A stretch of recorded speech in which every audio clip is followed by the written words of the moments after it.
General salute. ತಾಯಿ ಭಾರತಾಂಬೆಯಲ್ಲಿ ನತಮಸ್ತಕನಾಗಿ ಗಣರಾಜ್ಯೋತ್ಸವದ ಅಂಗವಾಗಿ ಸರ್ವರಿಗೂ ಶುಭಾಶಯಗಳನ್ನು ಕೋರುತ್ತಾ ಇವತ್ತಿನ ಈ ಕಾರ್ಯಕ್ರಮದಲ್ಲಿ ಭಾಗಿಯಾಗಿರುವ ಸಮಿತಿಯ ಸರ್ವ ಪದಾಧಿಕಾರಿಗಳೇ, ಗುರುವೃಂದವೇ, ಆತ್ಮೀಯ ವಿದ್ಯಾರ್ಥಿಗಳೇ, ತಮ್ಮೆಲ್ಲರಿಗೂ ಕೂಡ ಶರಣಾರ್ಥಿಗಳು.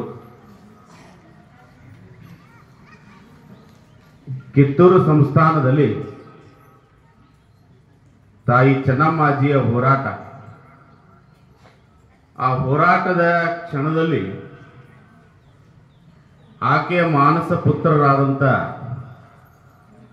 ವೀರ ಸಂಗೊಳ್ಳಿ ರಾಯಣ್ಣ ತನ್ನ ಬದುಕಿನ ಪ್ರತಿ ಕ್ಷಣವೂ ಕೂಡ ಗುಲಾಮಗಿರಿಯಿಂದ ಮುಕ್ತ ಆಗಬೇಕನ್ನುವ ದೃಷ್ಟಿಯಿಂದ ಹೋರಾಟವನ್ನು ಮಾಡಿ ಕೊನೆಗೆ ಹುತಾತ್ಮನಾದ. ಸರಪಳಿಯಲ್ಲಿ ಬಂಧಿಸಿಟ್ಟು ಹಿಂಸೆಯನ್ನು ಕೊಟ್ಟು ಅವನಿಗೆ ಕೊನೆ ಆಸೆ ಏನು ಅಂತ ಕೇಳಿದ್ರೆ, ತಾಯಿ ಭಾರತ ಮಾತೆ ನಿಮ್ಮ ಆಡಳಿತದಿಂದ ಬ್ರಿಟಿಷರ ದಬ್ಬಾಳಿಕೆಯಿಂದ ಮುಕ್ತರಾದರೆ ಅದೇ ನನ್ನ ಕೊನೆ ಆಸೆ ಅಂತ ಹೇಳಿದ.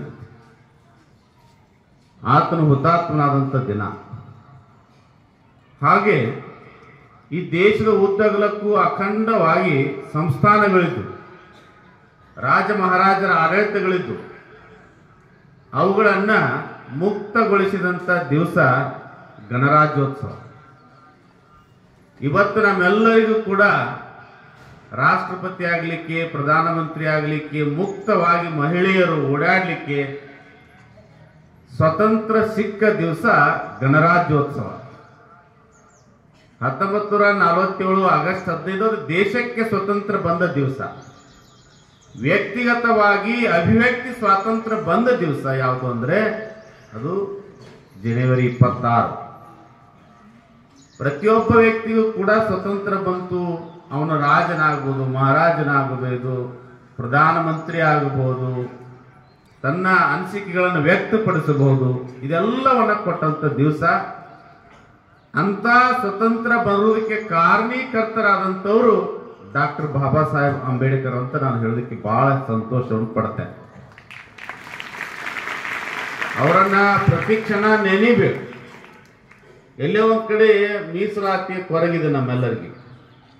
ನಾನು ಸರಿಸುಮಾರು 7 ವರ್ಷ ಒಂದು ಹುದ್ದೆ ಬಗ್ಗೆ ಚರ್ಚೆ ನಡೆದಿದ್ದೀನಿ. ಅವರ ಮೀಸಲಾತಿಯಲ್ಲಿ ಇರುವಂಥವ್ರ ಸಂಖ್ಯೆ 1 ಸೀಟಿಗೆ 70 ಮಂದಿ ಇದ್ದಾರೆ. ಅವರೇ ಬಹಳ ಮಂದಿಗೆ ಏನ್ ಅನ್ಸುತ್ತೆ, ನಮ್ಗೆ ಅವಕಾಶಗಳು ಕಮ್ಮಿ ಅಂತ ಅನ್ಸುತ್ತೆ. ಅವ್ರದ್ದೇ ಮೀಸಲಾತಿಯ ಒಂದು ಕೆಟಗರಿಗೆ 1 ಸೀಟಿಗೆ 70 ಮಂದಿ ಅದಾರ. ಗೊತ್ತಾಗ್ಲಾರ್ದಕ್ಕೆ 70 ಮಂದಿ ಅದಾರ. ಗೊತ್ತಾದ್ರೆ 100 ಮಂದಿ ಆಗ್ಬೋದು. ಅದಕ್ಕೆ ಪ್ರತಿ ಹಂತದಲ್ಲಿ ಕೂಡ ಇವತ್ತು ಹೋರಾಟವಿದೆ. ಅದಕ್ಕಾಗಿ ಇವತ್ತು ದೇಶದ ಸ್ವತಂತ್ರಕ್ಕಿಂತಲೂ ವ್ಯಕ್ತಿಗತವಾಗಿ ಬಂದಂಥ ಸ್ವತಂತ್ರಕ್ಕೆ ಬಹಳ ಮಹತ್ವವಿದೆ. ಮತ್ತು ಭಾರತ ಸಮೃದ್ಧವಾಗಿ ಬೆಳಿಬೇಕು. ಆ ನಿಟ್ಟನ್ನು ನೋಡಿದ್ರೆ ಚಂದ್ರಯಾನ ಉಡಾವಣೆ ಇರಬಹುದು, ಮತ್ತು ಶ್ರೀರಾಮಚಂದ್ರ ಮಂದಿರದ ಉದ್ಘಾಟನೆ ಇರಬಹುದು.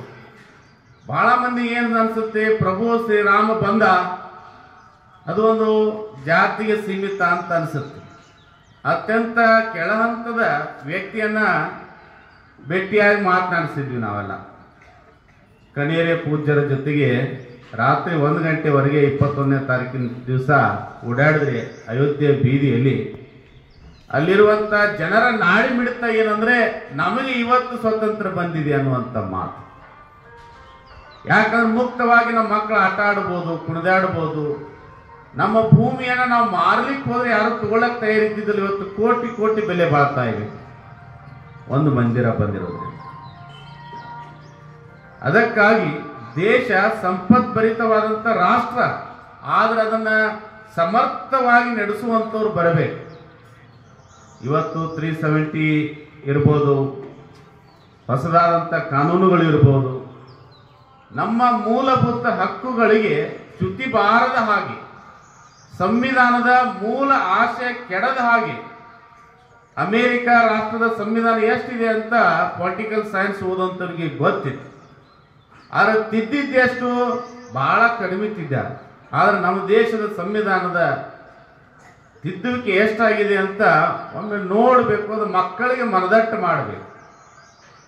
ಬಾಬಾ ಸಾಹೇಬ್ ಅಂಬೇಡ್ಕರ್ ಅವರು ಅತ್ಯಂತ ಕಡುಬಡತನದಲ್ಲಿ ಹುಟ್ಟಿ ಹಿಂಸೆಯನ್ನು ಅನುಭವಿಸಿ ನೋವನ್ನು ಉಂಡು ಕೊನೆಗೆ ದೇಶಕ್ಕೆ ಏನಾದರೂ ಕೊಡಬೇಕನ್ನುವಂಥ ಚಿಂತನೆಗೆ ಬಂದು ಪ್ರತಿಯೊಬ್ಬ ವ್ಯಕ್ತಿಗೂ ವ್ಯಕ್ತಿಗತವಾಗಿ ಸ್ವತಂತ್ರ ಬರಬೇಕನ್ನುವಂಥ ನಿಟ್ಟಿನಲ್ಲಿ ಹಲವಾರು ಸಂವಿಧಾನವನ್ನು ಓದಿ ಮೂಲವಾದಂಥ ಆಶಯವನ್ನು ಬರೆದು ಸಂವಿಧಾನವನ್ನು ಕೊಟ್ಟರು.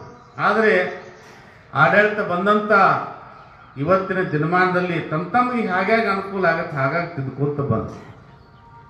ಇದು ಎಂದಿಗೂ ಕೆಡಬಾರದು. ಆ ನಿಟ್ಟಿನಲ್ಲಿ ಮಕ್ಕಳಿಗೆ ಮನದಟ್ಟಾಗುವ ಹಾಗೆ ನಮ್ಮ ಮೂಲ ಆಶಯ ಏನಿತ್ತು, ಬಾಬಾ ಸಾಹೇಬ್ ಅಂಬೇಡ್ಕರ್ ಅವರ ಕನಸೇನಿತ್ತು, ಅವರ ಸಂವಿಧಾನದ ಆಶಯಗಳೇನು, ಅವರು ಬರೆದಿರುವಂತ ಹಿನ್ನೆಲೆ ಏನು. ಯಾಕಂದ್ರೆ ಬರೆದವರಿಗೆ ಕೂಡ ಧೋಕಾ ಬರಬಾರದು, ಹೇಳೋರು ಅದನ್ನು ಸತ್ಯವಾಗಿ ಹೇಳಬೇಕು. ಆ ನಿಟ್ಟಿನಲ್ಲಿ ಉಪನ್ಯಾಸಕ ಬಳಗ ಮಕ್ಕಳಿಗೆ ಮನದಟ್ಟು ಮಾಡಬೇಕು. ಯಾಕೆ ಇವತ್ತು ಬಹಳ ಕಡೆ ಚರ್ಚೆ ಇದೆ ಮೀಸಲಾತಿಯ ಬಗ್ಗೆ. ಪ್ರತಿಯೊಂದು ಜಾತಿ ಜನಾಂಗವಾರು ಹೋರಾಟಗಳು ಪ್ರಾರಂಭವಾಗಿ ಕೊನೆಗೆ ಎಲ್ಲಿ ಬಂದು ನಿಲ್ಲುತ್ತೆ, ಮತ್ತೆ ಮೂಲ ಹಂತಕ್ಕೆ ಬಂದು ನಿಲ್ಲುತ್ತೆ. ಆದರೆ ರಾಜಸತ್ತೆ ಎಂದಿಗೂ ಬರಬಾರದು. ಏಕ ವ್ಯಕ್ತಿಯ ಸ್ವಾಮಿತ್ವ ಸರ್ವಾಧಿಕಾರತ್ವ ಎಂದೆಂದಿಗೂ ಬರಬಾರದು. ಅದು ಬಂತು ಅಂದ್ರೆ ಶಿಕ್ಷಣದಿಂದ ವಂಚಿತರಾಗ್ತೇವೆ. ಕಾಲಖಂಡದ ಗರ್ಭದಲ್ಲಿ ಎದುರಿಗೆ ಕೊಳ್ಳಿಗೆ ಡಬ್ಬಿಯನ್ನು ಕಟ್ಟಿಕೊಂಡು ಅಡ್ಡಾಡುವಂತ ಕಾಲ ಐತಿ ಈ ದೇಶದೊಳಗೆ. ಬೆನ್ನಿಗೆ ನಮ್ಮ ಹೆಜ್ಜೆ ಗುರುತುಗಳು ಮೂಡಬಾರದು ಅಂತ ಬಾರಿಯನ್ನು ಕಟ್ಟಿಕೊಂಡು ಅಡ್ಡಾಡುವಂತ ಸಂಸ್ಕೃತಿ ಈ ದೇಶದೊಳಗಿತ್ತು. ಆದರೆ ಎಲ್ಲ ಅಳಿಸಿ ಹೋಗೋದಕ್ಕೆ ಕಾರಣ ಏನಂದ್ರೆ ಸಂವಿಧಾನ. ಆ ಮೂಲ ಆಶಯವನ್ನು ಇಟ್ಟುಕೊಂಡು ಓದಿದಂಥವರು ಜನಮಾನಸದಲ್ಲಿ ಅದನ್ನು ಬಿತ್ತರಿಸುವಂತ ಕೆಲಸ ಮಾಡಿದ್ರೆ ಅದು ಶ್ರೇಷ್ಠವಾದಂಥ ಕೆಲಸ. ಸಂವಿಧಾನದ ಬೋರ್ಡ್ ಹಾಕಬೇಕಂತ ಸಚಿವರು ಹೇಳಿದಾಗ ಒಂದ್ ಕಡೆ ಎಲ್ಲೇ ಏನೇ ಅನಿಸ್ತೈತಿ, ಯಾಕೆ ಹಾಕ್ಬೇಕು ಅಂದ್ರೆ ಸಮಾಜದ ಕಟ್ಟ ಕಡೆ ಮನುಷ್ಯನಿಗೂ ಅದು ತಿಳಿಬೇಕು, ಸಂವಿಧಾನದ ಮೂಲವಾದಂಥ ಸಿದ್ಧಾಂತ ತಿಳಿಬೇಕು ಅನ್ನೋ ದೃಷ್ಟಿಯಿಂದ ಮಾಡಿದ್ರು. ಸರಿಸುಮಾರು 100 ಸಂಸ್ಥೆಗಳಿದ್ದು ರಾಜರಿದ್ರು. ಆದರೆ ಪ್ರಜಾತಂತ್ರಗಾರಿಕೆ ಇದ್ದಿದ್ದಿಲ್ಲ, ಮತದಾನ ಮಾಡುವಂತ ಹಕ್ಕಿದ್ದಿದ್ದಿಲ್ಲ. ಇವತ್ತು ಕಾಡಲ್ಲಿ ಬೆಳೆದು ಅಲೆಮಾರಿ ಜನಾಂಗದಲ್ಲಿ ಇದ್ದು ಸಮಾಜದ ಕಟ್ಟ ಕಡೆ ಮನುಷ್ಯ ಈ ದೇಶದ ರಾಷ್ಟ್ರಪತಿ ಆಗೋದಕ್ಕೂ ಅವಕಾಶಗಳಿದ್ದಿಲ್ಲ. ಇವತ್ತದು ಅವಕಾಶ ಬಂದಿದೆ. ಯಾವ ಕಾರಣಕ್ಕಂದ್ರೆ ಸಂವಿಧಾನ ಇದ್ದ ಕಾರಣಕ್ಕಾಗಿ.